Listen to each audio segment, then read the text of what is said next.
Okay, well, hi everyone, and welcome to our May webinar, which will be the last webinar until we come back in September. And today we welcome Dr. Julia Mayo, who will be presenting her research on mosaic mirrors in Panama. Before we get started, while we meet in a virtual platform, we would like to acknowledge the importance of the land which we each call home.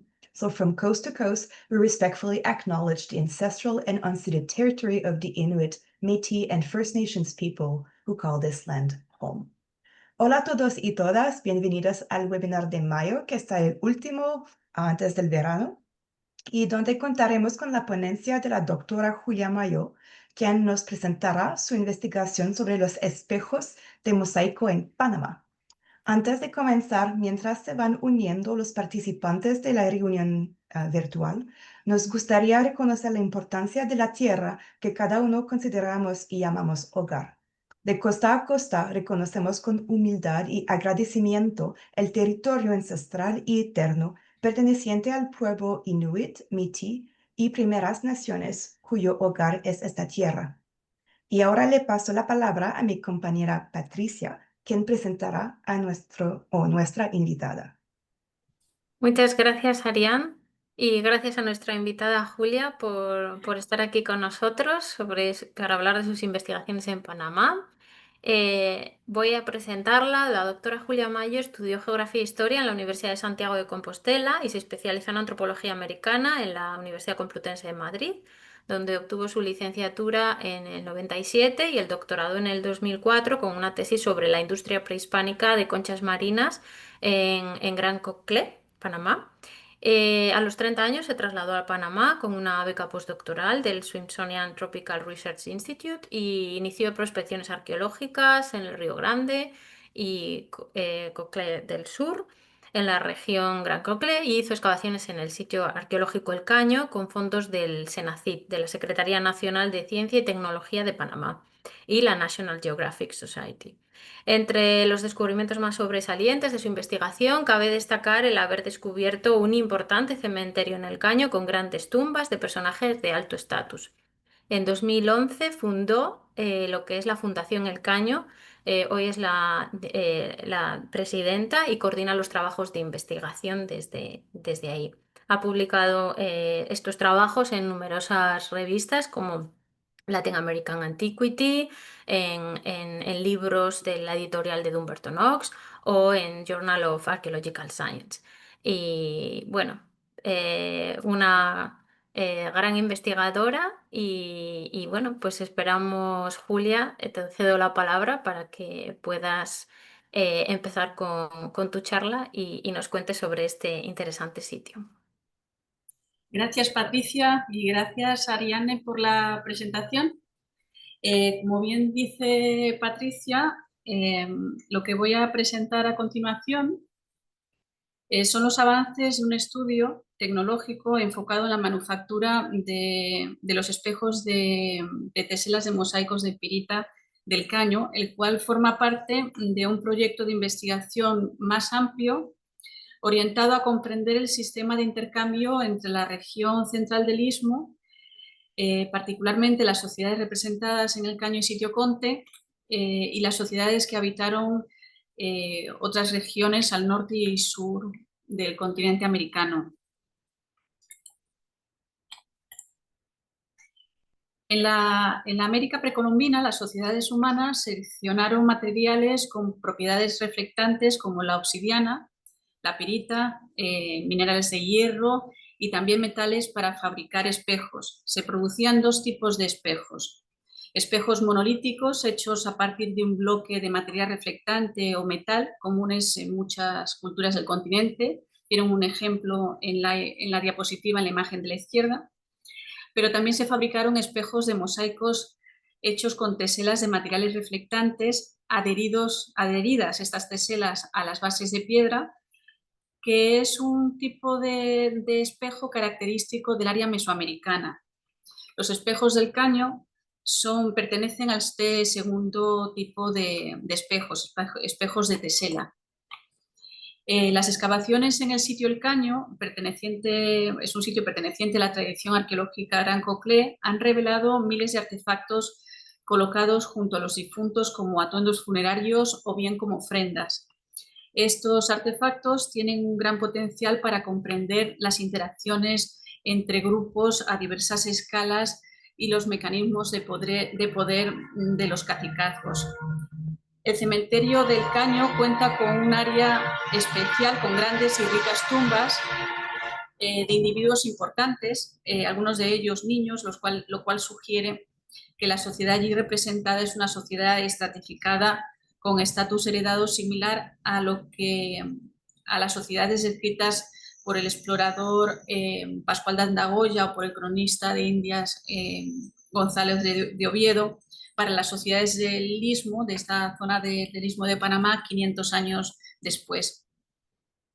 Actualmente no hay grupos étnicos que habiten el área debido al impacto que tuvo la conquista sobre ellos. Sin embargo, hablantes de lenguas chibchas, yo no sé por qué esto se pasa, hablantes de lenguas chibchas viven en las subregiones circundantes y según los estudios de ADN estuvieron presentes en la región desde hace mucho tiempo, por lo que es probable que los habitantes del Caño también hubiesen sido hablantes o de alguna lengua chibcha. Se han encontrado espejos en todas las tumbas de élite del Caño, excepto en la tumba T1, probablemente porque esta tumba está incompleta, fue impactada por la construcción de otras tumbas aledañas. Entre ellas se encontraron 7 espejos en la tumba que tienen en la imagen, que es la tumba 2, 2 espejos en la tumba 4 y 2 espejos en la tumba 7, que es esta, y 3 espejos en la tumba 9, que es la que tienen en la imagen, que es la última que hemos excavado y cuya excavación finalizó este año. Además, en esta tumba, en la tumba 9, se encontraron 15 teselas no asociadas a bases de espejos, es decir, teselas sueltas. En todos los casos, los espejos aparecen asociados a individuos de alto estatus. Estas tumbas contienen enterramientos múltiples y simultáneos, no todos tienen la misma cantidad y variedad de ajuares funerarios. Determinamos el estatus a partir del ajuar funerario, no todos tienen el mismo, como digo, y los espejos aparecen específicamente asociados a los individuos que fueron enterrados con una mayor cantidad y variedad de espejos. En los casos en los que estos espejos aparecen, perdón, por alguna razón se me está moviendo debe estar programada el tránsito de las diapositivas. En el caso en el que los espejos que se encuentran directamente asociados a un individuo, los espejos están completos. Cuando son colocados en la tumba en otros sitios como ofrendas junto con otros artefactos, estos espejos están fragmentados y también además incompletos.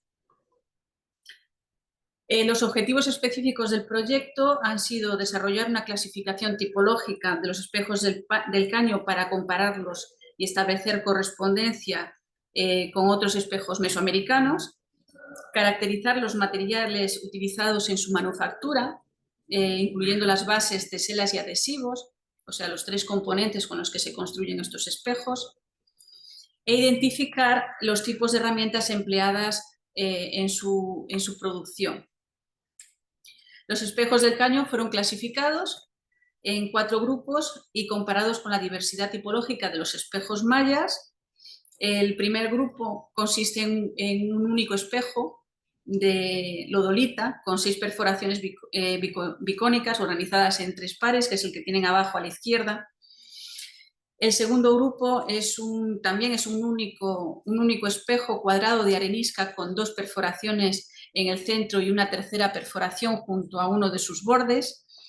El tercer grupo, que es el más numeroso, el cual está compuesto por un total de 12 espejos. En la imagen solamente se presentan aquellos que están más completos, ¿no? Pero en total son 12 espejos.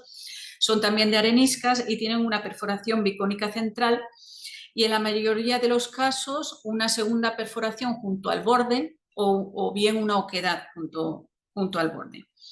Y por último hay otro grupo que sería el del clúster 4, el grupo 4, que está compuesto por 3 espejos de arenisca con 2 perforaciones centrales y una perforación o cavidad similar a la que presentan los otros espejos junto al borde. La variedad tipológica de los espejos del Caño es comparable a la encontrada en sitios mayas, con pequeñas diferencias que pueden reflejar modificaciones posteriores. Los mayas elaboraron espejos circulares con lodolita, pizarra, esquistos y otras rocas de bajo metamorfismos, como el espejo del grupo 1 del Caño, que es el que tienen en la imagen a la izquierda.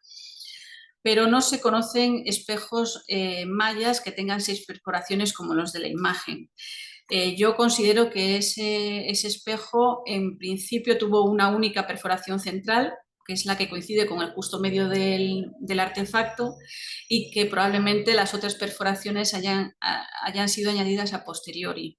Y lo digo porque hay una pequeña diferencia en cuanto al diámetro y las características, las huellas de manufactura de las marcas que presenta este espejo, la perforación central de este espejo con respecto a las otras. Por eso digo que probablemente sea posterior.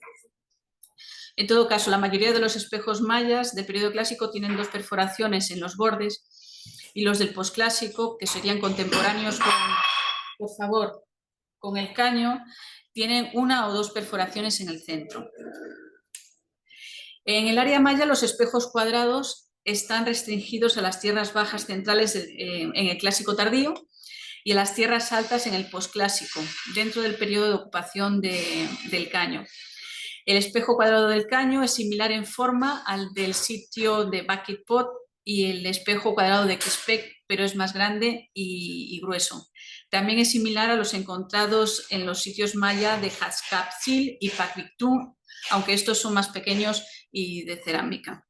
Los espejos del grupo 3, que como decía es el más numeroso, es que también con el que encontramos es el más numeroso además en área maya, o sea, el que tenemos más espejos de referencia también en el área maya.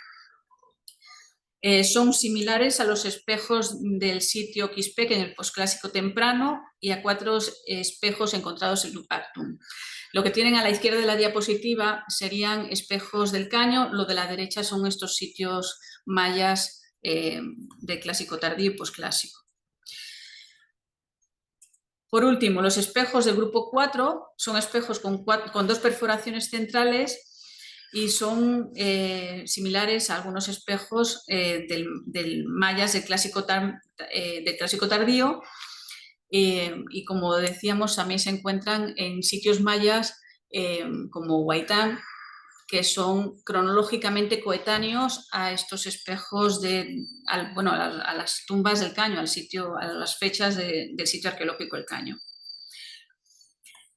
Como decía, una de las líneas de investigación para identificar el lugar de manufactura, de procedencia de estos espejos, es la caracterización geológica o petrográfica de estos espejos para poder determinar la procedencia de la materia prima con la que se fabricaron. Nos enfocamos principalmente en lo que son las bases de los espejos, no así las teselas, sino las bases. Como hemos visto con anterioridad, la mayoría de las bases de los espejos de teselas del Caño están hechas con areniscas. Estas fueron analizadas al microscopio mediante secciones delgadas.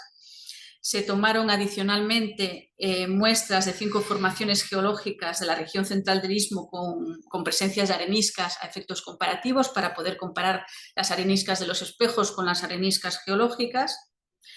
Y los análisis petrográficos muestran que las areniscas de los espejos encontrados en el Caño son litoarenitas compuestas de cuarzo, feldespato potásico y plagioclasas y fragmentos de rocas sedimentarias y metamórficas.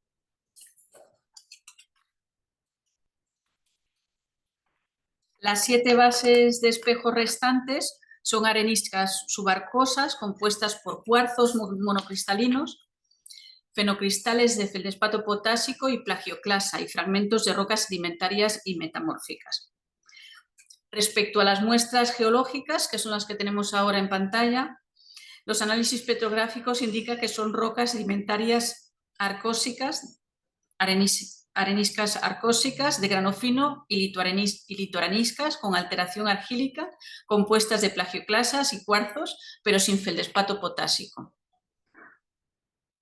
Siguiendo la clasificación de Garzanti de 2019, este investigador establece que debe considerarse solo el componente más abundante de cuarzo, feldespato y lítico.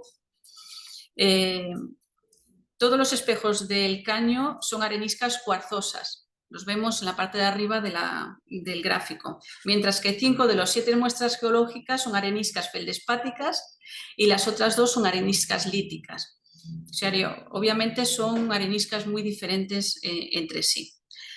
Las areniscas cuarzosas, como las de los espejos con feldespato potásico, típicamente se originan de la degradación y erosión de rocas ígneas félsicas. Los depósitos de areniscas del istmo no tienen una composición similar, no contienen estas rocas, estos minerales, ya que no hay afloramientos graníticos en la región. Esto sugiere que las areniscas usadas para los espejos provienen de fuentes fuera del istmo. Consideramos que la fuente más probable podría ser una formación que se encuentra en Huehuetenango, en Guatemala, que se llama la Formación Todos los Santos, porque tiene las características de las areniscas de los espejos y porque además, coincidentemente, se encuentra muy cerca de la zona donde se encuentran ciudades mayas, como las ciudades mayas de Aquixpec, de Cancuén, de Aguateca, de Chamá, que son puntos de producción importantes de espejos de la tipología más abundante en el caño, que son esos espejos circulares de areniscas con perforación central. Con respecto a las teselas, que es el otro componente de los espejos, recordemos que los espejos tienen una base de piedra, arenisca o bien lodolita o alguna otra roca de origen metamórfico. Aparte de eso, tiene teselas adheridas a estas bases con arcillas. Las teselas, en cuanto a formas, son muy similares en dimensiones y formas, como digo, a las teselas mayas. Sus formas son pentagonales o bien hexagonales, sus bordes están biselados, el diámetro FERET es alrededor de 2 centímetros, o 2 centímetros de media, su grosor es una media entre los 2 y los 3 milímetros. Todas ellas tienen detrás una capa de arcilla adherida al dorso, al reverso, que fue analizada con microscopía óptica y se observaron fragmentos de feldespato, posiblemente cuarzo, con material arcilloso de grupo de la caolinita en algunas zonas y algunos puntos con minerales como los que se pueden ver en esta parte, no sé si se ve el cursor. Hay algunas zonas donde se ven minerales oscuros, negros y puntitos de color verde que podrían ser trocitos de obsidiana o de jade. Y lo de la obsidiana lo decimos porque en esta diapositiva no se ve muy bien, pero esos pequeños cristales oscuros, su fractura es concoidal como la de la obsidiana. Y valga decir que en Panamá no existe ni obsidiana ni jade de forma natural en yacimiento geológico. Con respecto a los análisis XRF de las teselas y de los restos de teselas, porque se analizaron algunas teselas de las que encontramos sueltas, las cuales fueron machacadas para poder ser analizadas, pero también se rasparon los restos de teselas adheridas a algunos espejos. Con respecto a estos análisis, bueno, se hicieron análisis XRD a las teselas 7594 y 15148, como se ve en la gráfica y también en la tabla de la izquierda, contienen pirita, o sea que serían teselas de pirita. La tesela 14986 contiene, además de pirita, óxido de hierro y jarosita. La jarosita es el producto de la degradación química de la pirita, cuando la pirita está en contacto con el agua.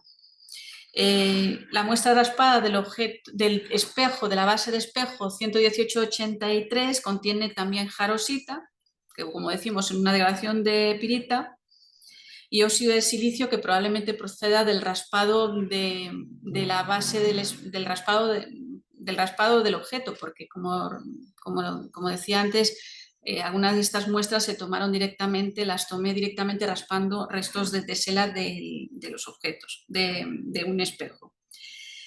La muestra 12876, que también es un raspado de un espejo, contiene goetita, que es un oxidróxido de hierro, y westita, que es un óxido simple de hierro, y magnetita. También contiene sílice y cristobalita, que como en el caso anterior probablemente proceda de la base de piedra del espejo.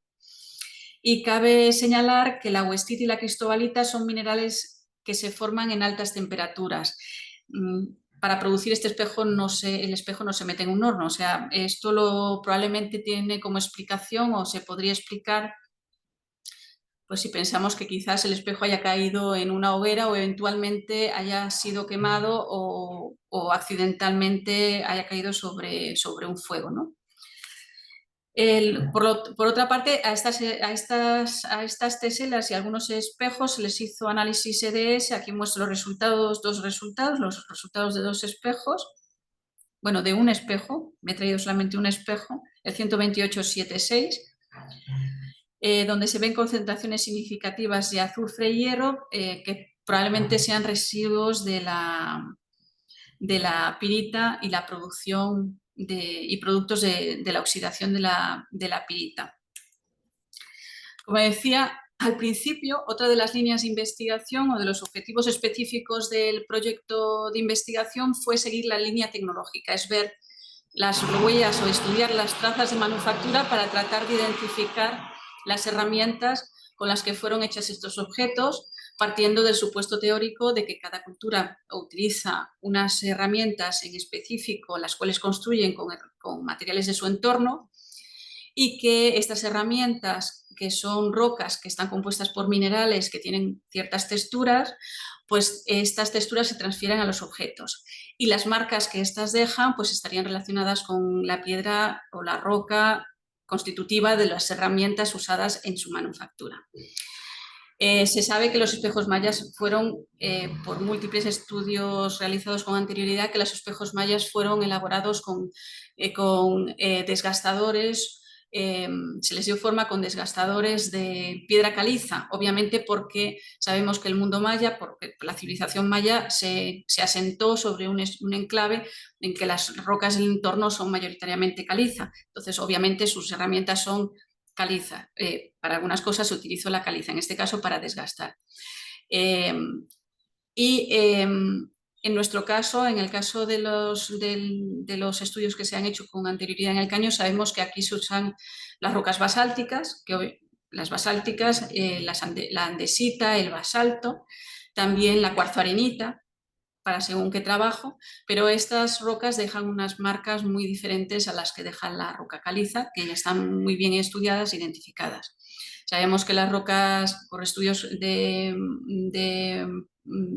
los análisis que ha hecho Emiliano Melgar y Reina Solís Ciriaco de los espejos mayas, y otros artefactos, sabemos que la caliza deja marcas muy características en torno a los 20 micrómetros, y nosotros sabemos por los artefactos analizados en el caño y por las pruebas experimentales hechas aquí, que nuestros artefactos son modificados con la roca del entorno, que son principalmente estas rocas volcánicas. Bueno, lo que tenemos a la derecha es una imagen experimental de un experimento hecho sobre arenisca, rayando la arenisca sobre un desgastador de caliza, y vemos las marcas que efectivamente son de 20 micrómetros, como lo que ya ha sido publicado para estas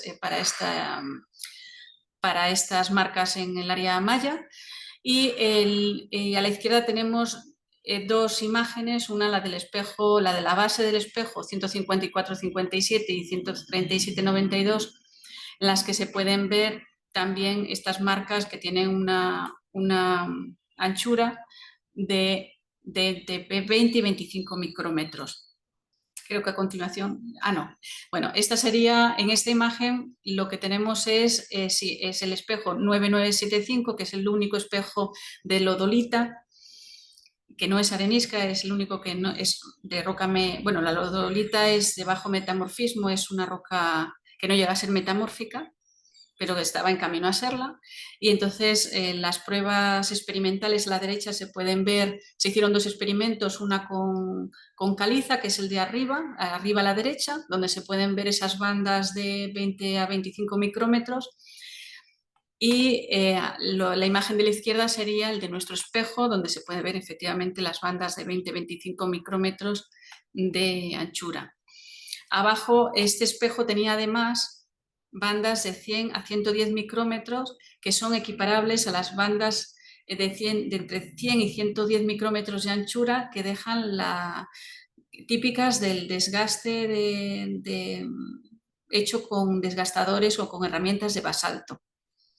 Y es interesante porque en el sitio El Sojo, que es un yacimiento que se encuentra en Costa Rica, hace relativamente poco se hizo una investigación de unos espejos mayas que se encuentran allá en Costa Rica, y el espejo de lodolita que tenían allá presentaba las mismas marcas de 20-25 micrómetros, características de las herramientas de caliza utilizadas por los mayas, pero también tenía estas otras marcas que, según Melgar y colaboradores, son de basalto, son mayores, la explicación que se les dio en su momento fue que probablemente son modificaciones o posteriores hechas a posteriori en Costa Rica. En este caso podríamos dar la misma explicación.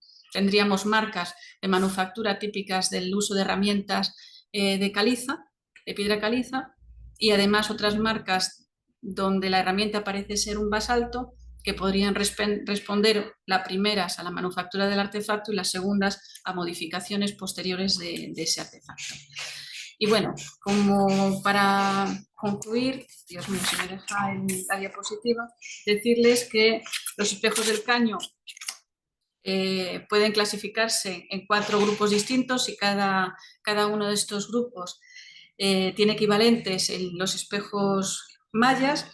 Refleja un concepto mesoamericano del espejo y fueron elaborados con materiales no presentes en el Istmo de Panamá, pero sí en regiones de Guatemala, cercanas a sitios mayas productores de espejos. Los métodos de fabricación, el corte de las teselas muy finas y su adhesión a las bases de piedra, es comparable a las técnicas mayas. Las teselas están hechas de pirita, igual que las mayas. De nuevo vemos que se seleccionan también para esta parte del artefacto un material equiparable a aquel que se ha observado que se usa en el área maya. La forma y las dimensiones, incluidos el grosor de estas teselas, son equiparables a las mayas. Hemos podido comprobar además que las herramientas empleadas para dar forma a las bases, que son estos desgastadores o herramientas de caliza, son similares a las que se han usado, se ha comprobado que se usaban en el área maya, por lo que en conclusión nosotros llegamos a la conclusión de que, aunque resulte sorprendente, en el caño, lo digo por la cantidad de artefactos, además de espejos que tenemos, en una excavación de 100 metros cuadrados, 16 espejos, son muchos espejos, pues nuestra conclusión es que los espejos son de producción maya. Y bueno, decir para finalizar que este es un estudio que ha sido posible gracias a la colaboración de diferentes investigadores, a los arqueólogos Carlos Mayo y los geólogos Delvis Hernández y Antonio Zamora, quienes hicieron las identificaciones de láminas finas, al geólogo Eric Gutiérrez, quien participó en la identificación microscópica de los minerales y otras sustancias presentes en los adhesivos adheridos a al reverso de las teselas. Jorge Ceballos, quien hizo los análisis EDS con microscopía electrónica. Juan Antonio Jaén y Medin Dembers, quienes trabajaron en los análisis de difracción de rayos X, y Emiliano Melgartiso, quien me guió en la identificación de las marcas, porque bueno, es una línea de investigación que estamos iniciando en el proyecto arqueológico muy recientemente, y bueno, él mejor que yo necesitaba en su momento una guía para poder tener certeza de que lo que estaba haciendo lo estaba haciendo bien, y él fue el que ayudó y supervisó mis identificaciones de las marcas de manufactura. Y sin más, pues darle las gracias por la invitación, y con mucho gusto podré a continuación responder a todo aquello que tengan a bien preguntar. Muchas gracias.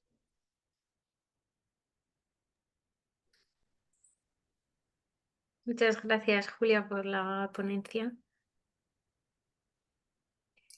Vamos a pasar a la fase de preguntas, por lo que si alguien tiene alguna consulta, o ¿Cuántos si somos? somos 6. Pues muy bien. Que Puede ser teniendo en una cuenta pregunta los sobre problemas espejos, puede técnicos, ser una pregunta sobre espejos, o puede ser una pregunta sobre el caño, cualquier otro tema, o no sé, lo que quieran preguntar. yo quería hacer una pregunta, así que voy a empezar yo. Sí. Primero porque yo no sé mucho del tema, entonces me llama la atención porque cuando hablas de espejos es porque lo usaban como para reflejarse, o qué pensáis que tiene, como qué funcionalidad, o es porque se ha denominado así como siempre espejo, que a veces pasa con alguna cultura, con algún tema Sí. material, y luego como que se confunde la funcionalidad actual con la que pudo tener en su momento, ¿no? Sobre todo por lo que la marquita como está en el centro, ¿no? Si te vas a reflejar, pues no sé, igual es Tú una dices pregunta por la estúpida. perforación. Es Sí, que por claro, la perforación. la presentación daría para mucho más de 15 minutos, porque hay muchos temas. Está también cómo llegan al caño, cómo se manufacturaron, o sea, más detalle y todo esto. Pero sí, espejo, ¿por qué? Porque aunque nuestros espejos o estos artefactos han perdido la capacidad reflectante o la superficie reflectante, que es lo que lo convierte en un espejo, en su momento estos artefactos tenían esa superficie reflectante, se reflectaban la luz. Y por lo que se ha investigado en área maya, estos espejos, el uso que se le daba no era el de tocador, sino que servían como portales de comunicación con el más allá. O sea, quien ha investigado esto en área maya considera que lo que estaban haciendo los mayas al fabricar estos espejos era recrear las láminas de agua, que son los portales, el espejo natural por autonomasia, que serían los espejos de agua, que son los portales al otro mundo, ¿no? Entonces los consideran, pues eso, artefactos mágicos de comunicación, etc. En mi opinión, yo también considero que es posible que tenga esta aplicación de comunicación, porque si bien conocemos pocos contextos bien claros de los espejos mayas, es que es muy interesante, porque en el caño tenemos muy buenos contextos para muchas cosas, incluso para cosas que no son nuestras. Entonces, si bien en el área maya no están claros cuáles son los contextos, en nuestros casos sí. Y en nuestro caso siempre aparecen debajo de la cabeza o encima de la cabeza. Debajo de la cabeza si el individuo fue enterrado boca abajo, y encima de la cabeza si fue enterrado boca arriba. Menos aquellos otros espejos que interesantemente aparecen rotos, que son los que no están relacionados, no están junto al individuo, sino que están junto con otros artefactos que además sí están rotos, que aparecen fragmentados. Y aparecen además rotos e incompletos, o como si los hubiesen destruido a propósito.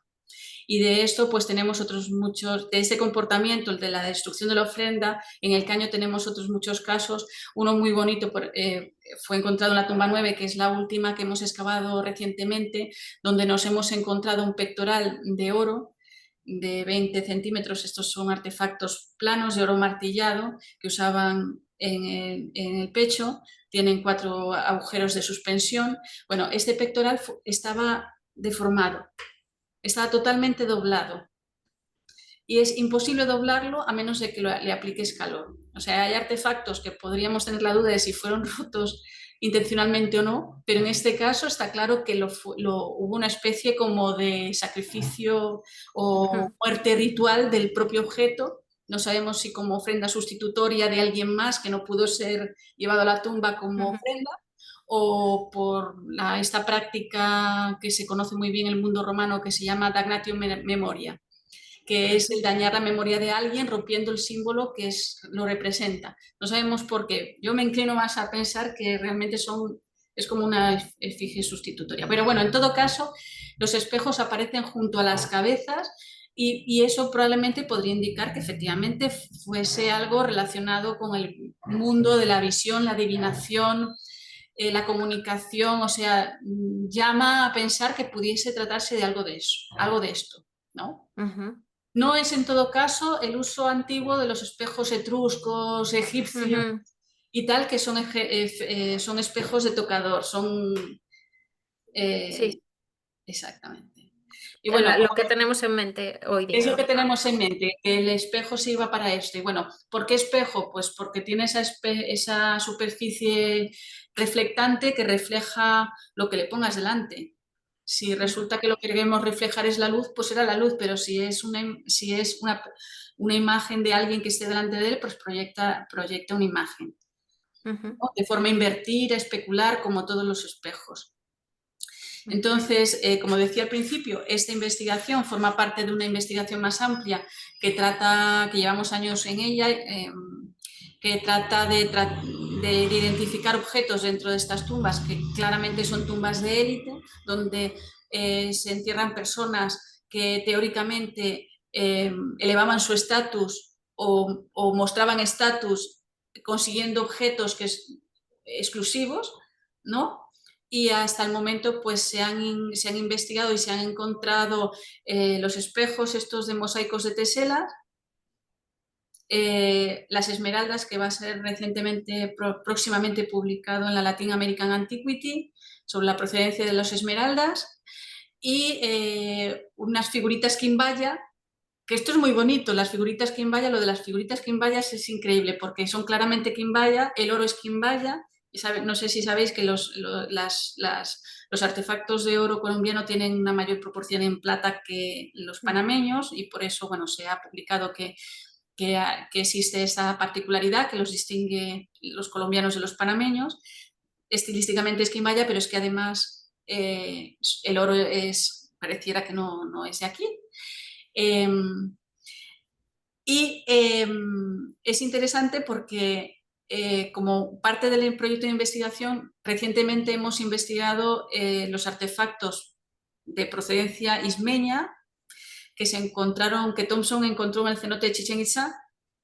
Ahí hay piezas quimbayas, pero del istmo y también quimbayas. Cuando ahora estamos situando con los espejos de mosaicos de tesela la presencia maya más al sur, en Panamá. Sin embargo, en Colombia no hay, pero sí tenemos en territorio mexicano piezas quimbaya, pero en el panameño también. Entonces creo que lo que está pasando es que ellos están intercambiando oro por espejos.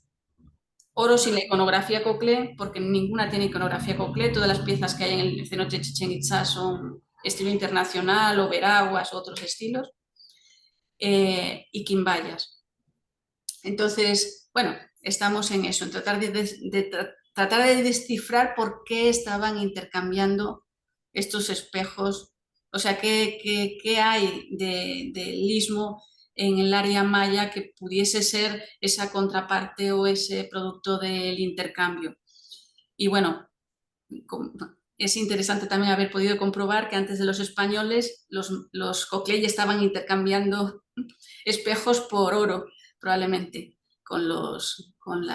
entre ellos, ¿no? Se estaban intercambiando este tipo de productos. Y no sé si tengan alguna otra pregunta. A veces me me disperso un poco, si me disperso me llamáis la atención, que son tantas cosas. No, no hay problema. Gracias por la respuesta. Celine tiene una pregunta. Celine, cuando Sí. quieras. Sí, gracias. Hola. Gracias, Julia, por su charla. Es muy interesante. Creo que su estudio tiene mucho que aprender o compartir con los estudios que se hacen los estudios que se hacen en la zona maya. Tenía una preguntita en relación con la perforación central que se puede observar en particular en los espejos redondos. Y me estaba preguntando si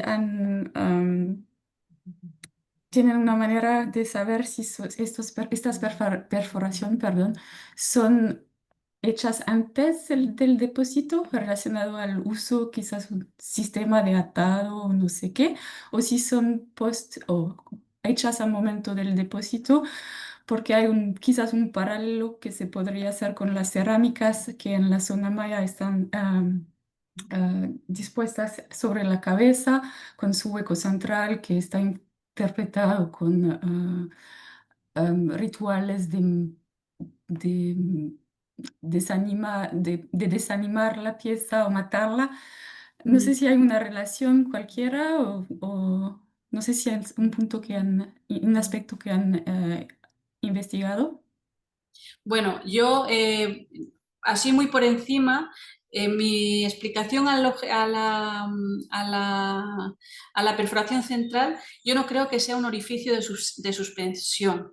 Creo que los que sirven para sujetar son las perforaciones que están en los bordes.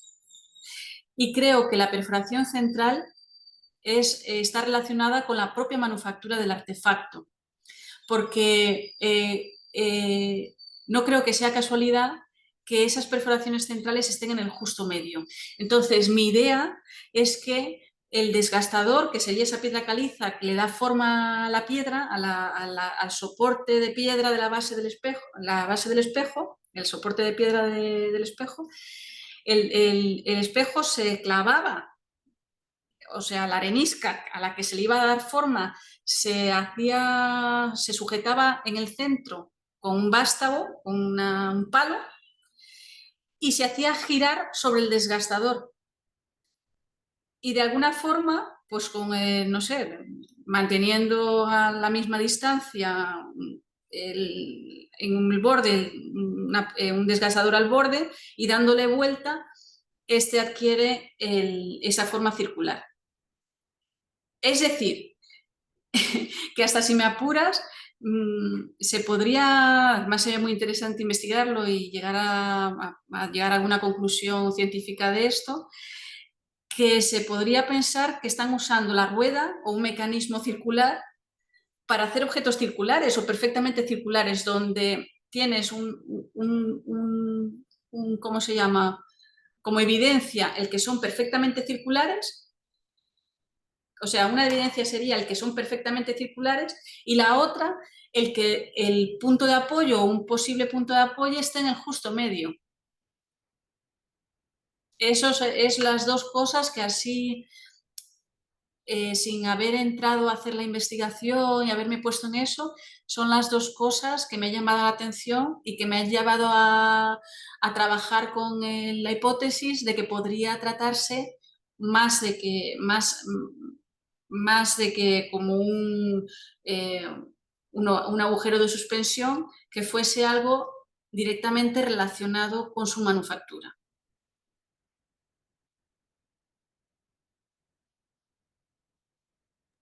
Ok, muchas gracias. ¿Qué más? ¿Alguna pregunta más? Patricia. Yo tengo una pregunta. Mencionabas que se usaba arcilla como para unir estas dos partes. ¿Hay alguna evidencia de algún aglutinante, alguna goma o mucílago que se adicionara a esta arcilla para... Bueno, en el EDS sale carbono y es posible, esto también lo hemos publicado, es posible que estén utilizando además algún tipo de resina, porque nosotros tenemos 4 contextos con resinas identificados, conocemos los árboles, las especies de procedencia, es decir, que estas personas conocían el uso de la resina y la aplicaban en cuatro contextos. En el funerario, o sea, lo usaban para embalsamar, en los saumerios, como adhesivo en muchos artefactos compuestos que tienen varias piezas y necesitaban pegar una pieza junto a la otra. Ahí también se encontraron resinas. ¿Y cuál era el cuarto? Ah, para hacer figuras. Tenemos figuras de resina, donde creemos que están aplicando, como saben, las técnicas de la metalurgia, el conocimiento de todas las técnicas de metalurgia, bueno, las conocidas, que no son tantas, pero todas ellas viajan desde el sur de América hacia el norte, ¿no? Y entonces nosotros aprendemos de los orfebres colombianos la cera perdida, el martillado, probablemente cómo fundir, todas estas cosas y hacer mezclas. Pero lo que ha hecho el orfebre panameño con respecto a los colombianos es innovar. Y lo digo porque creo que estas figuritas que hacen de arcilla, de resina, que son tan bonitas, están hechas también a la cera perdida. O sea, creo que están fundiendo de alguna forma porque es muy plástica como para ser tallada o algo más. Tampoco nos hemos hecho el estudio para poder certificarlo, ni pruebas experimentales ni nada. Pero bueno, a lo que decías, es probable que se haya utilizado algún tipo de resina porque el EDS nos ha dado carbono y probablemente pues tenga algo de resina como aglutinante. Aunque bueno, la misma arcilla es un aglutinante en sí. Y lo vemos en el caño, además porque tenemos derrumbes de tapaderas, las cámaras funerarias. En las cámaras funerarias ponían montones de cerámicas. Esto nos lo encontramos roto, ¿no? Y en posición subvertical sobre los sedimentos que tapan las osamentas, ¿no? De los entierros. Y estas arcillas están como pegadas. ¿Y cuál es el aglutinante? La arcilla. No necesitas nada más. La arcilla, que cuando se seca es durísima, es más dura que una piedra. Pero lo interesante de esta arcilla en esta diapositiva es que las chispitas de los minerales que contiene son muy pequeñas como para hacer nada la tecnología de la que nosotros disponemos para analizar eso. Pero estas chispitas negras y las verdes podrían muy bien ser el producto de la contaminación de un taller de un orfebre en otro sitio que no es Panamá. O sea, de un orfebre, de alguien, de un artesano que esté manipulando otros materiales que sean del entorno, ¿no? Pues yo me imagino estos talleres estarán sucios, como todos los talleres, llenos de los restos de manipulación de múltiples materiales, ¿no? Y estas arcillas al final son como el universo de todo lo que hay alrededor de él. Y esas chispitas pues nos llamaron la atención porque, bueno, parecieran esto, jade y obsidiana y roca, vidrio volcánico, que aquí en Panamá no hay, no existe. Muchas gracias. De nada.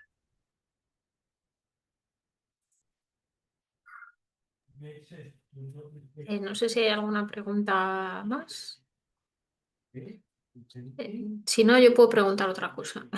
Dale. Tengo la curiosidad. El sitio del caño, dijiste que era la excavación que eran unos 100 metros cuadrados. O sea, ¿el sitio es esos 100 metros cuadrados o el sitio es como... Es la excavación de lo que más nos grande, estás... lo que pasa es que Vale. llevamos desde el 2008 excavando en 100 metros cuadrados.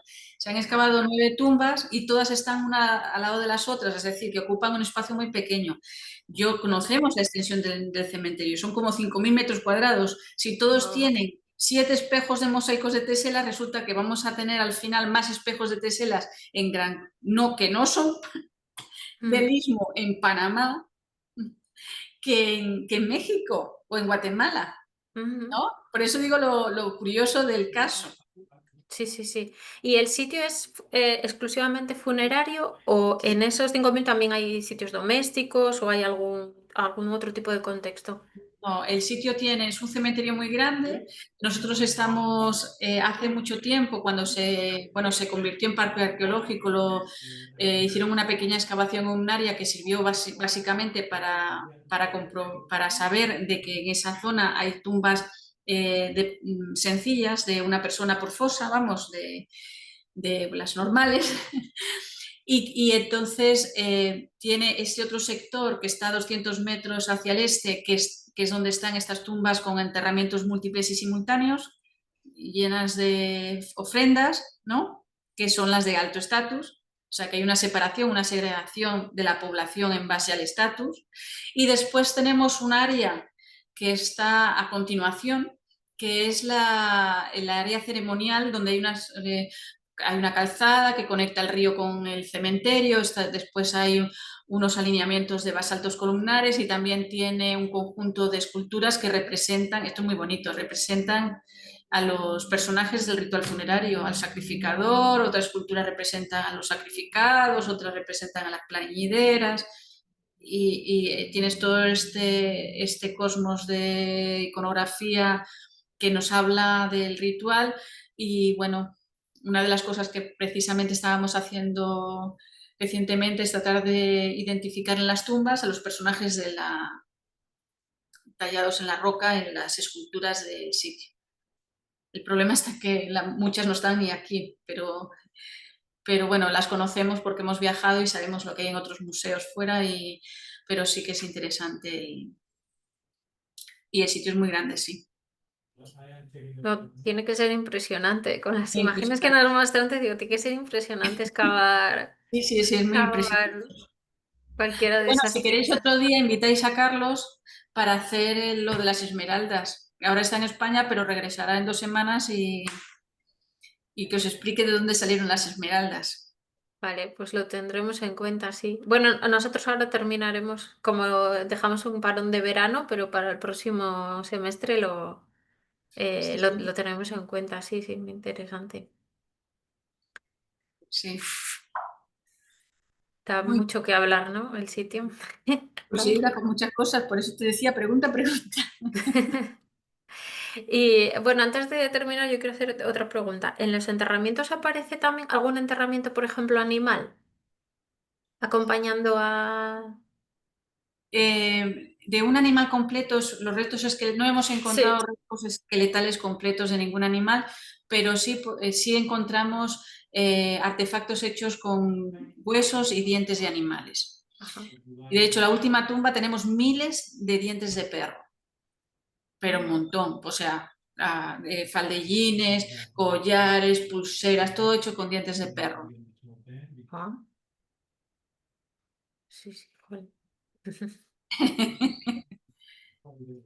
Muy Dientes de interesante. tiburón, espinas caudales de raya, tenemos flautas hechas con... No, tubos de sanación, que no son flautas porque no suenan. Ujú. Ahora hemos decidido que son tubos para fumar o tubos de sanación chamánicos, que son unos tubos de hueso hechos de huesos de venado, astas de venado, probablemente tocados de Ujú. venado.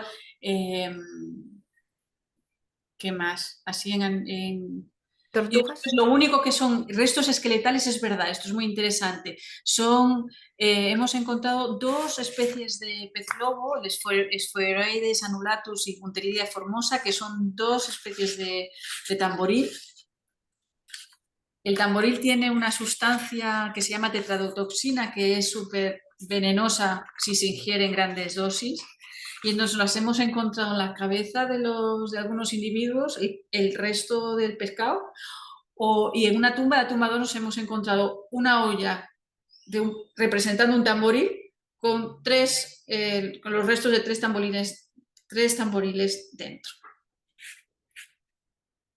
Obviamente vamos a pensar que han muerto todos envenenados, porque además en las crónicas se dice que en algunos pueblos que habitaban el istmo, a la muerte de un cacique, sus familiares y allegados se suicidaban envenenándose bebiendo de una olla que contenía una sustancia ponzoñosa. Esto 500 años después, en un área donde además las cosas cambian muy lentamente. Una de las características del área intermedia es que los cambios son muy lentos.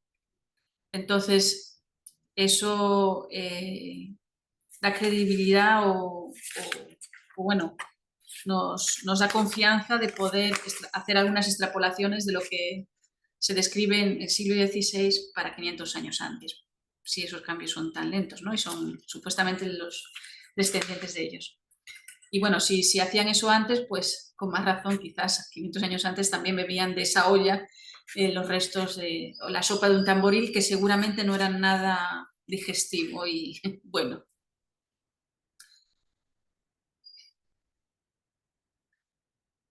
Así que bueno. Bueno, pues muchas gracias. Gracias por las respuestas. Bueno, no sé si alguien más quiere hacer alguna última pregunta o